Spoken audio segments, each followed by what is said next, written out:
பலரும் நம்ம நிகழ்ச்சிகளை தொடர்ச்சியாக பார்க்குறீங்க. ஆனால் சப்ஸ்கிரைப் பண்ண மறந்துடுறீங்க. நம்ம நேயர்கள் மறக்காமல் சப்ஸ்கிரைப் பண்ணுங்கள். இனி வரும் நாட்களில் நிறைய அரசியல் பேச வேண்டியிருக்கு.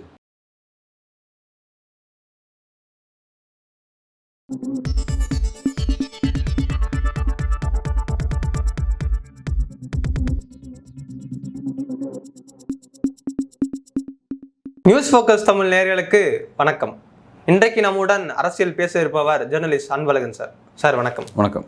2 நாட்களில் விஜய் அவர்களோட சுற்றுப்பயணம் ஆரம்பிக்க இருக்குது நம்ம திருச்சியில். இப்போ காவல்துறை 23 நிபந்தனைகள் விதிச்சிருக்காங்க.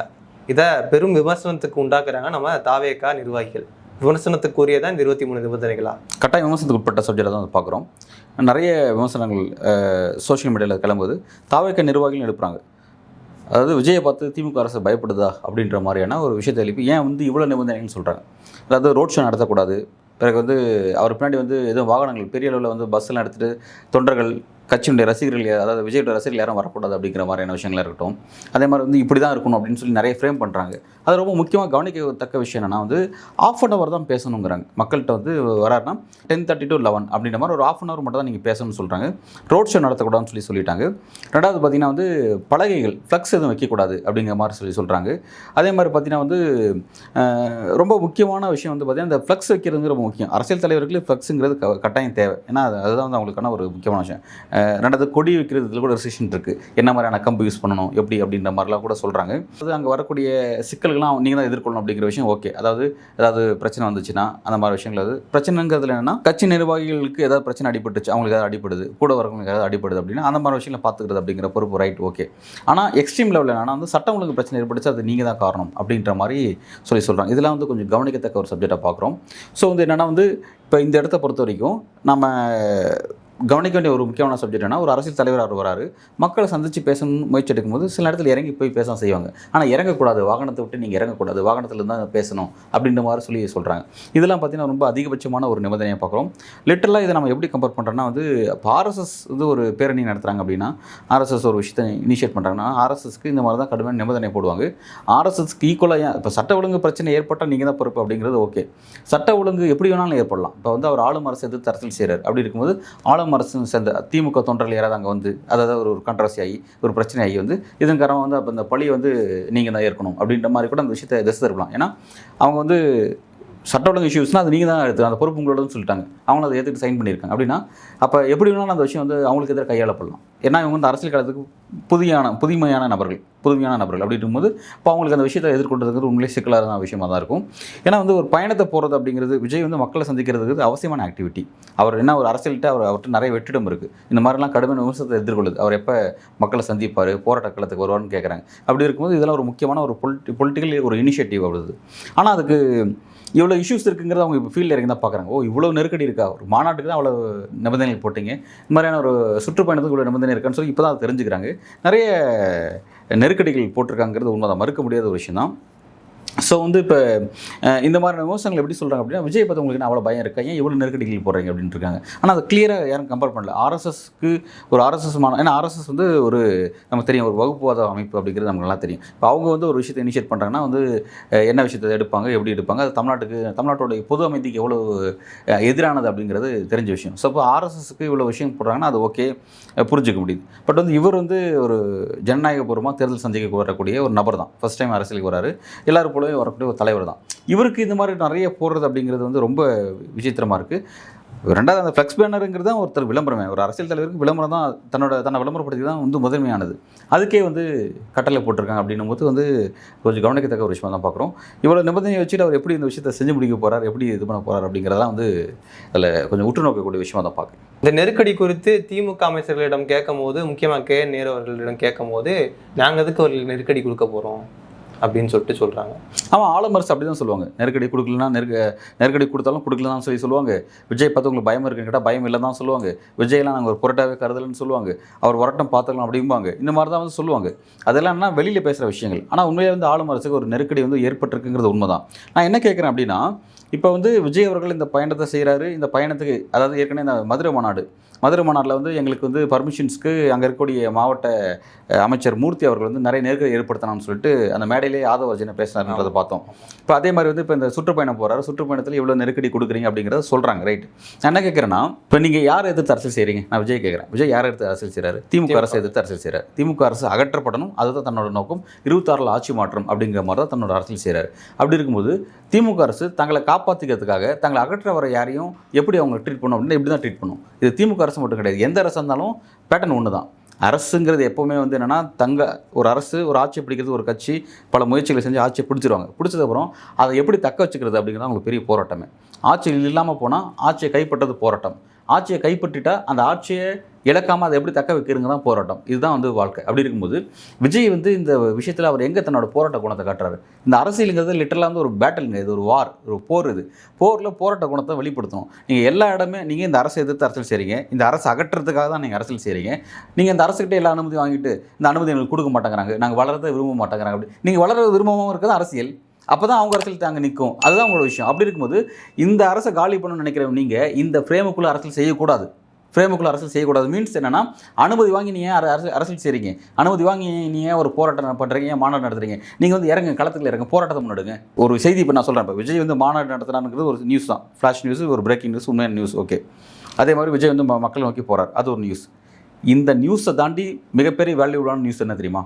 மக்கள் பிரச்சனைக்காக விஜய் கைதாகி சிறையில் இருக்கிறார் அப்படிங்கிறது. அது அதோட மிகப்பெரிய நியூஸ். அந்த நியூஸை நீங்கள் அச்சீவ் பண்ண மாட்டேங்கிறீங்க. அந்த நியூஸை நீங்கள் அச்சீவ் பண்ணால் மட்டும்தான் நீங்கள் யாரை எதிர்த்து அரசியல் செய்கிறீங்கன்னா முக ஸ்டாலின் எதிர்த்து அரசியல் செய்கிறீங்க. முக ஸ்டாலினோட ஹிஸ்ட்ரி எடுத்து பாருங்கள். 50 வருஷம் பொது வாழ்க்கைக்கு சொந்தக்காரர் அவர் வந்து சிறையில் வந்து எமர்ஜென்சி பீரியடில் வந்து உடல் ரீதியாக கடுமையாக பாதிக்கப்பட்ட அவரை வந்து ரொம்ப மோசமான அளவில் ட்ரீட் பண்ணாங்க அப்படிங்கிறது தெரிஞ்ச விஷயம். சிறையில் முக ஸ்டாலின் அவர்கள் தன்னோட உயிர் இழந்துடக்கூடாதுன்றதுக்காக அவருக்காக அவர் மேலே வந்து அடியை தாமேல வாங்கி உயிரோட்ட தொண்டரெல்லாம் இருந்திருக்காங்க, இறந்துட்டாங்க அவங்களாம். அந்த மாதிரி கடுமையான நெருக்கடியெல்லாம் வந்து சிறையில் ஸ்டாலின் எதிர்கொண்டிருக்க பல கைது. இதெல்லாம் வந்து இது முக்கியமான கைது. இதை தாண்டி பல ஒரு நாள் கைதுன்னு இருக்குது. மற்றபடி வந்து மாத கணக்கில் கைதை சிறைப்படுத்தப்பட்ட விஷயங்கள் இருக்குது. இந்த மாதிரி நான் பல கைதுகள் எதிர்கொண்டவங்க தான் வந்து இன்றைக்கி அரசியலில் நிலைச்சு நிற்கிறாங்க. அப்படி இருக்கும்பொழுது நீங்கள் எந்த விதமான கைது நடவடிக்கையும் ஈடுபடல, நீங்கள் எந்த விதமான கிரவுண்டில் இறங்கி போராட்டத்தை எதிர்கொள்ள, காவல்துறையோட ஒரு அடியை நீங்கள் எதிர்கொள்ள, இது எதுவுமே எதிர்கொள்ளாமல் திரையில் உச்சக்கட்ட பிரபலமாக இருந்தீங்க. அப்படியே அங்கேருந்து இங்கே இறங்கி வந்தீங்க, அரசியலுக்கு இறங்கி வந்த உடனே உங்களுக்கு முதல் நாட்களை கொடுத்துருவாங்களா? எப்படி வந்து நீங்கள் அந்த அரசுகிட்ட எதிர்பார்க்குறீங்க? இது வந்து குழந்தைத்தனமாக இருக்குது. நீங்கள் அவங்ககிட்ட அதிகாரத்தை பறிக்க பார்க்குறீங்க. அந்த அதிகாரத்தை கையில் வச்சிருக்க வந்து உங்களுக்கு தூக்கி கொடுத்துருவானு. அதை அவங்களுக்கு இந்த மாதிரி நெருக்கடி கொடுக்க தான் செய்வாங்க. இது இயல்பான விஷயம். அது இப்போ நீங்கள் எப்படி ஓவர் கம் பண்ணுறீங்க அப்படிங்கிறதா, இந்த அரசு எப்படி நீங்கள் ஓவர் கம் பண்ணுறீங்க அப்படிங்கிறதா உங்களோட அரசியல். அதை நீங்கள் செஞ்சு காட்டுங்கன்னா அப்படிங்கிறாங்க. நீங்கள் வந்து நான் எதை கேட்டாலும் எனக்கு பர்மிஷன்ஸ் கொடுக்க மாட்டாங்க, எங்களை பார்த்து பயப்படுறாங்கன்னா உங்களை பார்த்து பயப்பட தான் செய்கிறாங்க. தாவேக்காவை பார்த்து திமுகவுக்கு பயமா? தாவேக்கா பார்த்து பயப்படல, தனிப்பட்ட முறை விஜயை பார்த்து பயம். ஏன்னா வந்து தாவேக்கா அந்த கட்சிங்கிறது திமுக நிகரான கட்சி கிடையாது. நல்ல ஒரு வலிமையான ஒரு கட்டமைப்பு பொருந்திய கட்சி அது கிடையாது. பட் இனி இண்டிவிஜுவலாக விஜய்க்கான ஒரு கரிஸ்மேட்டிக் பவர் இருக்குது. அவருக்கான ஒரு ஃபெமிலியர் ஃபேஸு, அவருக்கான ஃபேன் பேஸு, அவர் என்ன தாக்கத்தை ஏற்படுத்த போகிறார் அப்படிங்கிறதெல்லாம் இவங்களோட சர்வே முடிவில் இவங்களுக்கு சில செய்திகளை எட்டியிருக்காங்க. ஸோ வந்து அந்த செய்தியின் அடிப்படையில் விஜய் மீது அவங்களுக்கு ஒரு அச்சம் இருக்கிறது உண்மை தான். நான் என்ன கேட்குறேன்னா, அந்த அச்சத்தை விஜய் எப்படி பயன்படுத்துகிறாருன்னு தான் கேட்குறேன். இப்போ ஆளும் அரசு திமுக மிகப்பெரிய ஒரு ஆலமரம். திமுக ஸ்ட்ரக்சர் நமக்கு தெரியும். திமுக கிட்டத்தட்ட வந்து 67 ஆட்சி கைப்பற்றின கட்சி. கிட்டத்தட்ட வந்து அந்த கட்சிக்கு மட்டும் ஒரு 70 ஆண்டு கால ஒரு அரசியல் வரலாறு இருக்குது. அப்படிப்பட்ட ஒரு கட்சியை அந்த கட்சியை எதிர்த்து நீங்கள் அரசு செய்ய வரீங்க அப்படின்னா, அந்த கட்சி உங்களை பார்த்து பயப்படுது அப்படின்னா அது உங்களுக்கு எவ்வளோ பெரிய ஒரு பெருமை, உங்களுக்கு எவ்வளோ பெரிய ஒரு கிரெடிட். அது கிரெடிட்டை நீங்கள் எப்படி அறுவடை பண்ணணும்? நான் என்ன கேட்குறேன், இந்த அரசுக்கு நீங்கள் வந்து உங்களை பார்த்தா பயப்படுதுங்கிறத உணர்ந்து அந்த பயத்தை உணர்ந்து நீங்கள் எங்கேயாவது அரசியல் செஞ்சுருக்கீங்களா? இது வரையும் இது நாள் வரையும் அந்த மாதிரியான ஒரு காட்சியை நான் அவர்கிட்ட பார்த்ததே கிடையாது. பிளைண்டாக தான் இருக்க ஒரு அரசியல். பொதுவாக 10ஓட 11 வைக்கிற மாதிரி விமர்சனத்தை வைக்கிறாரு. பின் பாயிண்ட் பண்ணி இந்த அரசோட குற்றத்தை வந்து அட்ரஸ் பண்ண மாட்டேங்கிறாரு. அதே மாதிரி வந்து கிரவுண்டில் இறங்கி கைதாகி ஒரு நெருக்கடி ஏற்படுத்தும் இந்த அரசுக்கு. திமுக அரசு விஜய் கைது செய்து உள்ளதுருச்சுன்னா அது சிதைப்படுத்திருச்சு அப்படிங்கிறது அது பெரிய ஃப்ளாஷ் நியூஸ், நேஷனல் நியூஸ். அது விஜயோட நியூஸ் அப்படின்னா அது நேஷனல் நியூஸ் தான், ஸ்டேட் நியூஸாக இருக்காது. ஸோ அந்தளவுக்கான ஒரு சப்ஜெக்ட் அவர்கிட்ட இருக்குது. அதை வந்து அவர் எப்படி எடுத்து ஹேண்டில் பண்ணுறாரு அப்படின்னு பார்த்தா வந்து ரொம்ப பிளைண்டாகவும் ரொம்ப ஏதோ ஒரு குழந்தைத்தனமாக தான் அரசியல் செய்கிற மாதிரி தான் அதோட விஷயத்தை நான் பார்க்குறேன். இப்போ நீங்கள் கூட சொன்னீங்க விஜய் அவர்கள் கைதானா மட்டும்தான் ஒரு பெரிய தாக்கத்தை ஏற்படுத்தும் அப்படின்னீங்க. அதுக்கு விஜய் அவர்களும் தாவேக்காவை தாங்குவாங்களான்னு எனக்கு தெரியாது. தாங்கி தான் ஆகணும்னு நான் சொல்கிறேன். ஏன்னா நீங்கள் வந்திருக்கிறது அரசியல் காலத்துக்கு வந்திருக்கீங்க. நீங்கள் ஒரு NGO பாலிடிக்ஸ் செய்யல. உட்காந்து பனையூரில் உட்காந்துக்கிட்டு ஏதாவது ஒரு நல்லது கெட்டது நடந்தால் வந்து ஒரு போஸ்ட்டை போட்டுட்டு ஒரு வாழ்த்து செய்தியை வெளியிட்டுட்டு உட்காந்துட்டு இருக்க மாதிரி என்ஜிஓ பாலிடிக்ஸ் கிடையாது. இது வந்து அரசியல் களம். நீங்கள் சிறைக்கு போக வேண்டியது இருக்கும், சில நெருக்கடி எதிர்கொள்ள வேண்டியிருக்கும், நீங்கள் பல விஷயத்தை உங்கள் சொத்து சுகத்தை இழக்க வேண்டியது இருக்கும், எல்லா விஷயங்களும் இதில் இருக்குது. அது அந்த மாதிரி இது வந்து நீங்கள் நினைக்கிற மாதிரியான என்ஜிஓ பாலிடிக்ஸ் கிடையாது, எதிர்ப்பு அரசியல் கொண்ட அரசியல். அதாவது என்ஜிஓவில் தான் வந்து உங்களுக்கு எந்த விதமான எதிர்ப்பு இல்லாமல் ஒன் வே பார்த்த மாதிரி போயிட்டு இருக்கும். பட் இது அப்படி கிடையாது, இது ஆப்போசிட்லேயே வந்துட்டு இருப்பாங்க, நெருக்கடியும் வந்துட்டு இருக்கும். நீங்கள் அதான் எதிர்கொள்கிறது தான் வந்து இந்த அரசியல் களம் அப்படிங்கிறது. இதில் நீங்கள் வந்து இப்படி தான் போயாகணும் அப்படிங்கிறது தான் கடந்த காலத்தில் எல்லா காலகட்டத்திலையும், இது இந்திய தமிழ்நாட்டில் மட்டும் கிடையாது, உலகம் ஃபுல்லாகவே ஒரு பொலிட்டிக்கல் லீடர் எமர்ஜ் ஆகிறாருன்னா அது இப்படி தான் எதிர்த்து வரணும். ரத்தத்தை சிந்திருக்கணும், வேர்வை சிந்திருக்கணும், தன்னுடைய தனிப்பட்ட சுக வாழ்க்கை துக்க வாழ்க்கை எல்லாத்தையும் அவங்க இழந்திருக்கணும். இப்படிலாம் இழந்தால் மட்டும்தான் இழப்பின் அடிப்படையில் தான் வந்து ஒரு தலைவர் எமர்ஜ் ஆகி நிற்க முடியும். எந்த விதமான இழப்பையுமே பார்க்காம நான் வந்துட முடியும், நான் முதல் நாட்களை கைப்பற்ற முடியும்னு நினைக்கிறதுங்கிறது பகல் வேஷம். அது வந்து ஒரு கனவு. உங்களை நீங்கள் ஏமாற்றிக்கிறீங்க, உங்களை நம்பி இருக்கக்கூடிய அந்த கட்சி நிர்வாகிகள் தொண்டர்கள் மக்களையும் நீங்கள் ஏமாத்துறீங்க, பொதுவாக எல்லாத்தையும் ஏமாத்துற மாதிரியான ஒரு இடத்துக்கு தான் போகும். ஸோ வந்து அவர் தாங்குவாரா தாங்க மாட்டாரா, கட்சி தாங்குமான்றதெல்லாம் எனக்கு தெரியாது. தாங்கி தான் ஆகணும் அப்படிங்கிறதா என்னோட கருத்தை சொல்கிறேன். தாங்கினா வளரும், தாங்கினா வளரும், தாங்காமல் போனால் இருக்கிற இடம் தெரியாமல் போகும் அப்படிங்கிறத அதோட இலக்கணம் அப்படிங்கிறத சொல்கிறேன். ஒரு நெருக்கடி இருக்குது, 23 நிபந்தனைகள் வேற இருக்குது. இந்த சுற்றுப்பயணம்ன்றது எவ்வளோ தாக்கத்தை ஏற்படுத்தும் தமிழகத்தில்?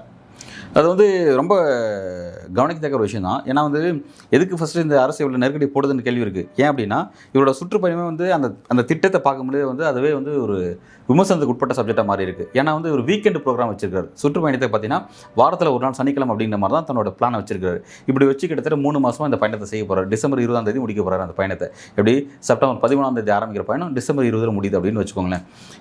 வீக்கெண்ட் ப்ராஜெக்ட் மாதிரி ஏதோ வந்து வீக்கெண்டில் எல்லாரும் என்ஜாய் பண்ணுவோம் பார்த்தீங்களா, என்ஜாய்மெண்ட்ஸ் வெக்கேஷன் அந்த மாதிரியான ஒரு பொலிட்டிக்கல் பிளானை போட்டிருக்காரு.